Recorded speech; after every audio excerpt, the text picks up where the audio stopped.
Hello, good afternoon or evening or whatever it is where you are. In his book, Love Your God with All Your Mind, J.P. Moreland writes a statement that resonated deeply with me. On page 41, as he's setting up the antagonist of this entire book, Moreland makes this deeply, to me, poignant comment. Due to certain forces in the 1800s, conservative American Christianity responded to intellectual attack by withdrawing from public discourse and developing an anti intellectual view of the Christian faith. This response created both a marginalized church with a softened impact for Christ and a secular culture. There's a lot to unpack in that, simple paragraph there. But for this video, I just want to focus on two elements. I want to focus on the withdrawal from public discourse. You could otherwise state that as the separation of the secular and the sacred, and the marginalized church with a softened impact for Christ. And you could also state this as the spawning of an irrelevant gospel. Seems such a crazy concept to be able to put the phrase the spawning of an irrelevant gospel out there, but here we are. These two concepts cross significantly as I walk this video, and you'll see an overlap, at least as I plan this out in my head. I saw an overlap of them, but they're both important to understand and seek fixes in the life and health of both the church and the individual believer. Why these issues are persistent and they've long been pressed into the psyche of the typical modern Christian, I do feel like we can do our part to counter the damage that both has been and is currently being done.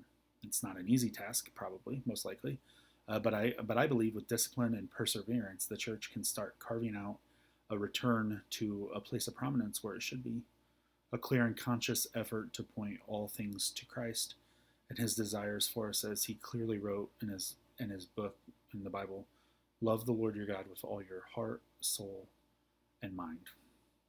I'm going to operate under the assumption that since we all are, in fact, in this class together, we've all taken the time to understand the concept of anti-intellectualism, so I'm not going to define it, and I just want to dive right into Moreland's 2 points. On page 21, he makes the comment, religion has become personal, private, and too often simply a matter of how I feel about things. I'm going to start within the church and then move into the secular.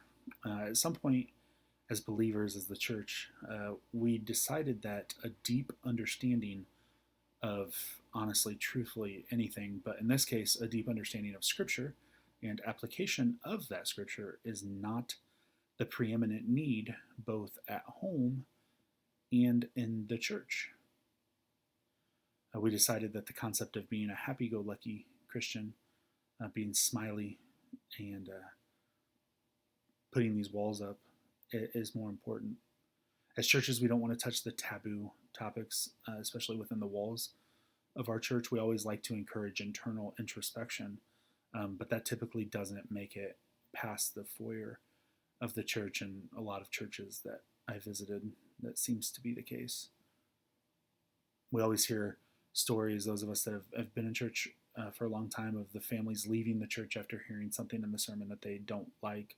And I found that typically it's not an argument or an issue with a doctrinal issue. It's not a problem with a doctrinal issue, but it seems to be a general dislike of just the topic that was talked about.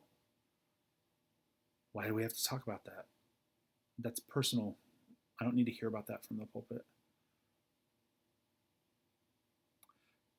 Moreland states on page 33, tolerance has come to mean that no one is right and no one is wrong. And indeed, the very act of stating that someone else's views are immoral or incorrect is now taken to be intolerant. Because we're happy to water down the actual gospel, we are also happy to sit back and allow the culture to move forward without us. We're more concerned with appeasement than true evangelism and discipleship. Because of this, culture has moved incredibly secular. We've allowed this to happen by walking away from debates in most, if not all, public forums. Or if we haven't walked away, we approach it in a completely arrogant and ineffective way. We're angry, we're argumentative, we don't present a clear and concise thought about really anything, it's always amazed me as a believer that we lay out this expectation for people, however you view it, for people that either God hasn't saved yet or people that haven't decided to follow God wherever you align, in the tulip debate. We are happy to, what's the phrase? We're happy to throw the Bible down on the table and say, well, it says this here. And it just doesn't work. It does work for some. God always moves in ways that we have no idea or understanding. But for the most part, it doesn't work. Moreland says on 27, most people have little or no understanding of a Christian way of seeing the world, nor is a Christian worldview an important participant in the way we as a society frame and debate issues in the public square. If I'm going to put that in a real blunt way, we're okay with people not knowing. I want the altar call more than I want people knowing the true character of what God desires for us. And it spawned an irrelevant gospel. We've made the gospel a band-aid. I'm an alcoholic. I need Jesus. I use drugs. I need Jesus. We seemingly like to trot out our most Hollywood-like conversion stories with the hopes of making Jesus interesting. Now, I do want to put this disclaimer that there is absolutely a time and a place for those stories, and those stories are important. And if that is your story, I absolutely do not mean to minimalize it, because any conversion in belief in Christ is a miracle, and just see God work in those situations is amazing, but it's not everybody's story, right? On page 24, Moreland talks about how we have made evangelism primarily about meeting felt needs. I pray when I need something. You're having this tough time in your life. You need Jesus. Now, obviously, yes, you do need Jesus. We all need Jesus. But it can't stop there, right? I believe that because we have made the gospel about felt needs, it's caused a rise in seeing men not leading their families in both the home and the church. You can make the argument that men don't lead their families like God calls us to anywhere. And appealing strictly to an emotional need is always going to be weaker. We all know people that in that moment of difficulty have accepted, I want Jesus. I want that life of Christ. And then a month later, 2 months, whatever it is, you see them walking back in that past life because that emotion has faded. And we've decided that emotional need, that felt need of I need Jesus to fix this problem because I suffer from this, is our primary way of reaching people, and it just doesn't work. So as I look at it, and I think to myself, and I tried to be creative with this, but honestly, we need to put Christ back everywhere. We need to put Christ back in the workforce. And I think as believers, we can lead the charge in joining those two aspects of life back together, the workforce and the Christian walk. We can take a pointed approach to doing our jobs from a clear Christian perspective. In my case, it's education. And I can start by holding any other educators in my system that claim faith in Jesus Christ accountable in love, not harshly, but accountable for operating within that claim. You claim to be a believer in Christ, but over here we're gossiping. That's not what the Bible teaches. And I don't have time to break that completely down, but I would encourage us all to think about what it means within our own context. As churches, we can start leading our men and women, and what this concept means as well, as Moreland states on page 22. When was the last time your church had Sunday school classes that were divided up by vocations? That was honestly a concept. It kind of blew my mind when I read that. That is not a concept within the church that I have ever heard. And I've been in church for 38 years.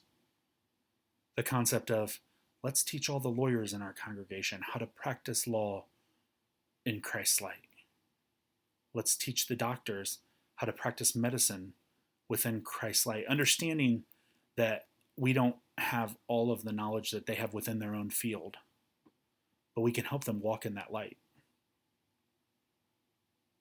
We need to also make sure that we are comfortable and knowledgeable in topics that affect both the church internally and culturally to help show the importance of, honestly, Christian orthodoxy. On page 53, Moreland is talking about Jesus talking to the Sadducees about what he is teaching. And he makes this statement: 2 things are important about the narrative. First, Jesus revealed his intellectual skills in debate by showing his familiarity with his opponent's point of view. And 2, appealing to the common ground, a text all disputants accepted. Instead of expressing a biblical text he accepted, but they rejected. He didn't just lay the Bible out and says, well, it says this here. He talked through it with them because he understood it. In the same way, we can't expect someone who has never read the Bible to understand its teachings. We can't use that as a point of this is why. I mean, we can, but we can't expect to point the Bible at somebody and say, this is why these things happen. This is, I believe this because the Bible says so. There has to be some wisdom behind it. And I am a firm believer that anything that comes out of the Bible is based in wisdom. I obviously believe that all Scripture is God-breathed and it's useful for teaching and reproof. But it's useful for teaching and reproof within the Christian walk. I can't hold somebody to a Christian standard that isn't a Christian. And we're always looking for these elaborate and shiny solutions. Sometimes we just need to go back and start over. We must retrain ourselves and our churches into healthier habits. On page 78, Moreland says, truth, knowledge, and study are powerful factors to the transformation of the self and the control of the body and its habits for a healthy life in the kingdom of God. To counter both of these issues, we have to strive for intellectual growth. And what does that mean? Obviously, study and read the Bible, but Moreland makes a very pointed argument about extra biblical knowledge, extra biblical study. Read the classics. Working in a school, I'm always amazed by the amount of students that are happy to claim that they don't read. I don't like to read books. And I usually always ask, do your parents read? And more often than not, probably 90% of the time the answer is no. Sometimes we have to shut off the technology and dive into things available to us. Read the books. We don't have to try to reinvent the wheel. We also have to understand other people's point of views, know opposing views on everything we can. From doctrinal standpoints, why don't they believe? What are they saying? If they do believe, why is it shallow? What do they believe? And morally, for example, why does one believe abortion is moral? Now, we probably most likely all in this class believe that it is immoral or amoral, but why do they believe that it is? Because they have beliefs, and in their head, their beliefs are just. So we have to know those. We have to read opposing views. Why do people believe that sexual sin is acceptable? Because they don't believe it's sin, but where do they get that view from? In all topics and conversations, we have to be willing to hear and at times study the opposing opinion and then be able to stand firm in our belief. Excuse me. We must be willing to attack the issue of anti-intellectualism, both individually and as a church. We've allowed things to get so far out of control that the thought of being a believer is incredibly unappealing to many, if not most. The surface level Christianity doesn't honor God in the way that it's called to. And I want to close by just repeating something that I stated earlier. While these issues are persistent and have long been pressed into the psyche of the typical modern Christian, we can do our part to counter the damage that both has been and currently is being done. It won't be an easy task, but I do believe with discipline and perseverance, the church can start carving out a return to its place of prominence where it should be. A clear and conscious effort to point all things to Christ and his desires for us as clearly written in his book, the Bible. Love the Lord your God with all your heart, with all your soul, and with all your mind.